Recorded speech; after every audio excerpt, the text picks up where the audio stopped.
Good evening, everybody. Welcome to your Rangers Review evening briefing as we discuss the big talking points from Danny Rohl's Rangers unveiling. Apologies, we're slightly late, but Blair has been working tirelessly at Ibrox, bringing us all the content that we need. So he's been a busy old boy down there, and he joins us outside the stadium to discuss what was said. Of course, all the big hitters were there. Danny Rohl, Kevin Thelwell, Patrick Stewart and Andrew Kavanagh. First of all, Blair, how goes it?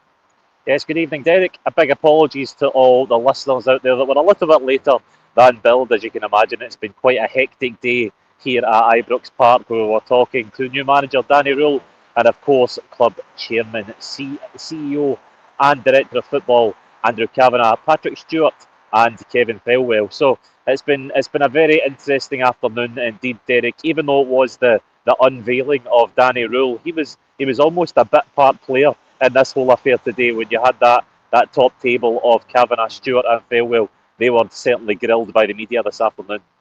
Yeah, and can you give us a bit of insight into the day, because there's an embargoed presser as well, isn't there, that isn't out until tomorrow morning? Yep, so there is a second section of the press conference that viewers will be able to tune into tomorrow morning at 7 a.m. So the first part of the press conference, Danny Rohl was unveiled to the media. He was sat alongside Andrew Kavanagh, Kevin Thelwell and Patrick Stewart, and they all fielded questions, mostly around about the managerial situation. Danny Rohl was obviously talking about his time coming into this job and the build-up that's been to him accepting the job. And then around about 20-25 minutes later, we had a second press conference. Now that was Andrew Kavanagh, Patrick Stewart and Kevin Thelwell, the three of them up in front of the media, and we really dug into what the meat and bones of Rangers fans have been asking so far this season, why it's gone awry under Russell Martin, what's going on behind the scenes, and there were some certainly very interesting answers in there that I'm sure everyone will want to tune into tomorrow morning. Absolutely. Stephen gets in touch. He says, perfect for listening to in the gym. I'm not sure if I'll be sticking on the Rangers Review when I'm trying to work out, but whatever floats your boat, Stephen. No pain, no gain and all that. Right, so let's get to the press conference, which you can watch in its entirety, folks, over on our YouTube channel. It's over 25 minutes in length. You can also read the full transcript over on the website as well. But we've got some clips we're going to play from Patrick Stewart, Kevin Thelwell and Danny Rohl. But Andrew Kavanagh opened proceedings. Blair, he jetted over for this unveiling. Did he say anything of note? Yeah, it was an interesting opening remarks from Andrew Kavanagh when he initially addressed the press. He came in and he essentially admitted that he had made a mistake in the Russell Martin affair and that the club had got it wrong.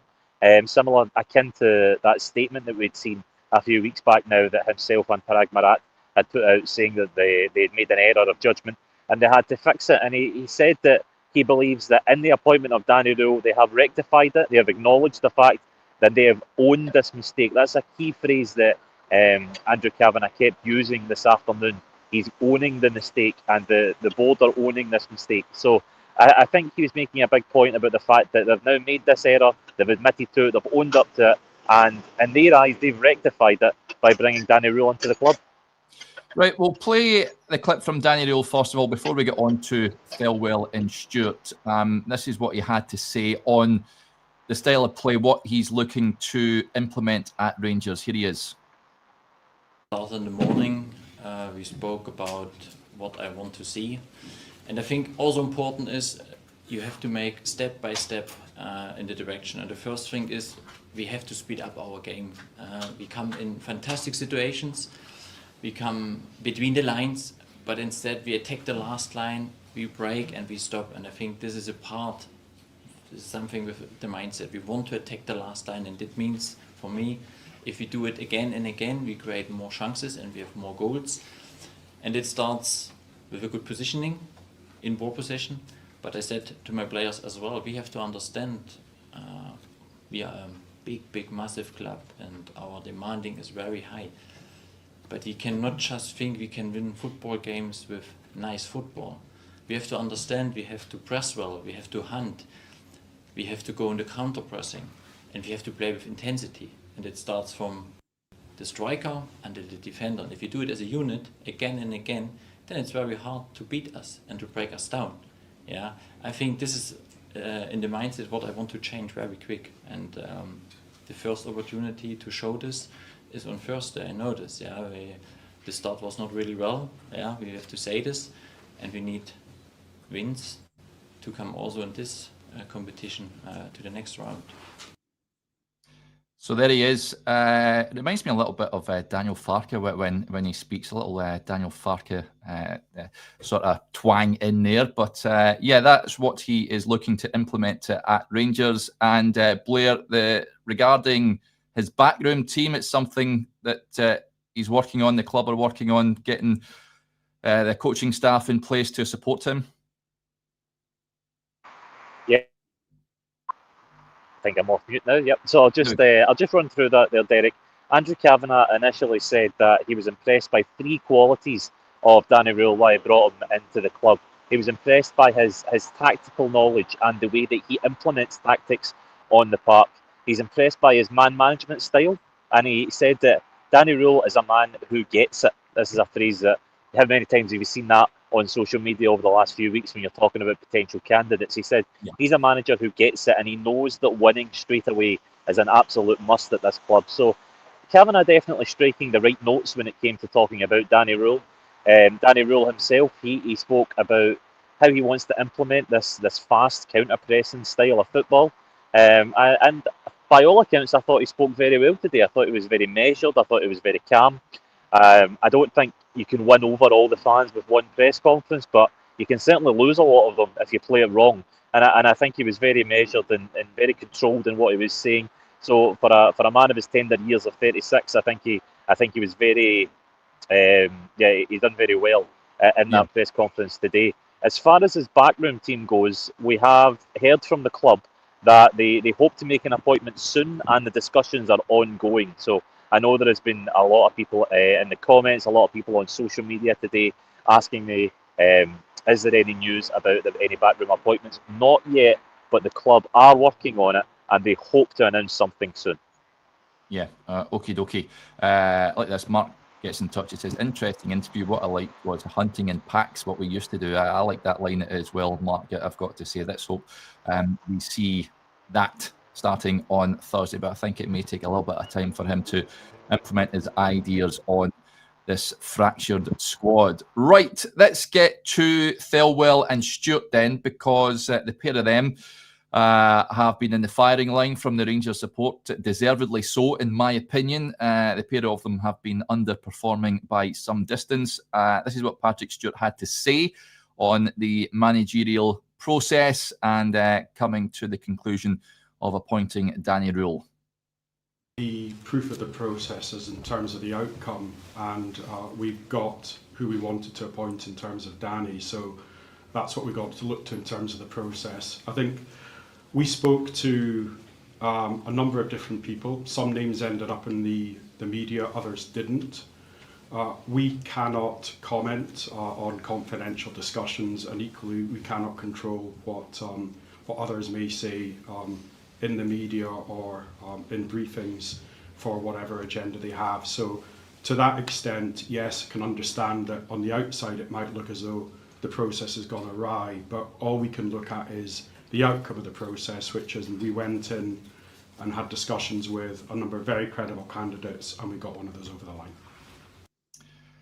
So there you go. That's what Patrick Stewart had to say. Interestingly, he said briefings there. I wonder if he tunes into the Rangers review. I'm sure he does. So there we go. What do you make of what you had to say on that? And was there anything else of note, Blair, coming out from that press conference? I guess there'll be some interesting stuff coming out tomorrow morning. Yeah, I think I would really urge the viewers to tune in tomorrow morning, because we really drilled down into this subject, into the recruitment process in this second part of this press conference, where we really discussed this in more detail. But in terms of that line there from Patrick Stewart, I think that really is the sort of party line he's going for there, that things haven't gone awry, don't worry about it. There's this whole process was always going to take a while. It was always going to be a long-running process, and they eventually got their man who they wanted. Now, I firmly believe that a lot of Rangers fans will see it differently to that, and a lot of Rangers fans will be not quite trusting that is the actual truth. But that is what we can take at face value from Patrick Stewart, that they have got the man they wanted, and there was no hiccups along the way. So I can only imagine that the proof will be in the pudding, and time will tell whether Danny Rohl is the right candidate or not. Yeah, let's play this clip from Kevin Thelwell as well, because he was pressed on the appointment of his son as head of recruitment, and this was his response. One of the points that you've been criticised by from fans is the appointment of your son to the recruitment team. Has that been uncomfortable to hear, and why did you feel that he was the best man for this position? Yeah, I think it's always uncomfortable to hear, and optically I think we all agreed when we made this step to appoint Robbie that it was going to be seen in a particular way.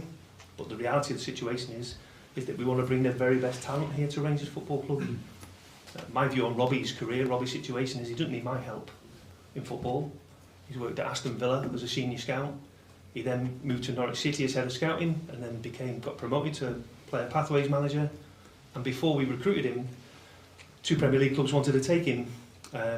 Dan Purdy, who's the technical director, who he will work for, wanted to take him to Everton Football Club. When I was there, I told him that shouldn't be the case, and I didn't think he was ready.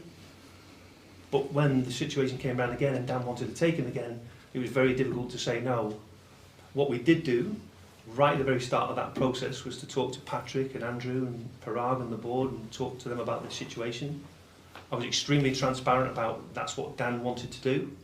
And I think Robbie probably went through a more rigorous process than probably anybody else who's employed by this football club, truth be known. What I do know is that he will work 25/8 to bring success for this football club, and him and Dan work very closely together and work very well together. And I'm looking forward to him proving that he's going to be an excellent employee for Rangers. Right, first things first, I never want to hear 25/8 ever again. That's the first time I've ever heard that, phrase, and yeah, it's appalling. Anyway, I get what he's saying there.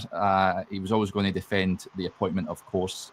It should never have been made for me. The optics are bad, and then some. Surely there was other candidates out there that could have filled that role. I think Johnny raised the point when he was appointed a few weeks ago, saying, well, if he's poor at his job, is his dad going to sack him? I very much doubt it. So I think there is a conflict of interest there. So not buying that. What do you make of that, Blair, and anything else of note from Kevin Thelwell?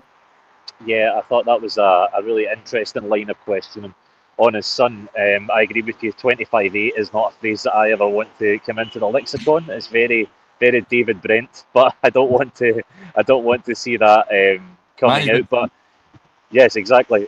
Kevin Thelwell, he was steadfast in his approval of his son, and he backed it up, that decision again, to bring his son into the club, and said that Rangers, they want to bring the best, they want to bring the most talented people to Rangers, and he's quite confident and quite comfortable in the fact that his son Robbie can be like that. And he backed that up by saying that Robbie has had interest at Premier League clubs, as he said there. Dan Purdy wanted to take him to Everton. He's and Aston Villa. He'd had experience at Aston Villa as well. So he was always going to go to bat for his son. I don't think that was any surprise when that came up. Again, a little teaser in there that this is delved into more in tomorrow's press conference, and we actually hear Andrew Kavanagh's opinion on that. So definitely one to tune in for.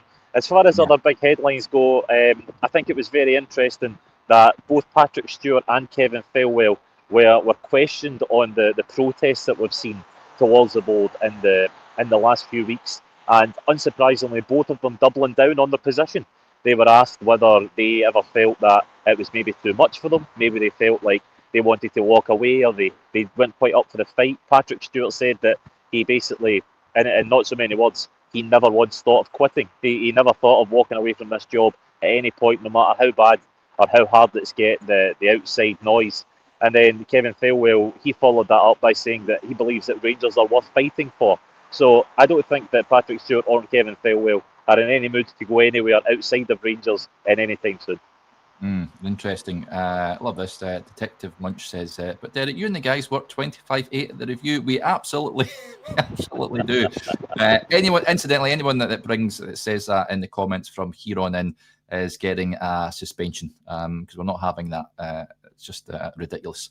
Anyway, that will do us there. Busy all day down at Ibrox. As I mentioned there, folks, you can go and watch that press conference in full over on the YouTube channel just now. And as Blair said, tomorrow morning, 7 a.m, that embargo is lifted. So we'll hear more from Kevin Thelwell, Patrick Stewart and Andrew Kavanagh. So that will be certainly something to watch, I'd imagine, tomorrow. Right, that will wrap up there. I think we're back on with you, Blair, I think Thursday at some point, I'd imagine, as we build up to that game against Brann Bergen, a huge game for Rangers in the Europa League. Let's hope that Danny Rohl can get off to a positive start as Rangers boss. Right, Gaz Jones gets in touch, incidentally. He says, Blair has earned a beer. So there you go. Go and enjoy a bit of light relief after your work today.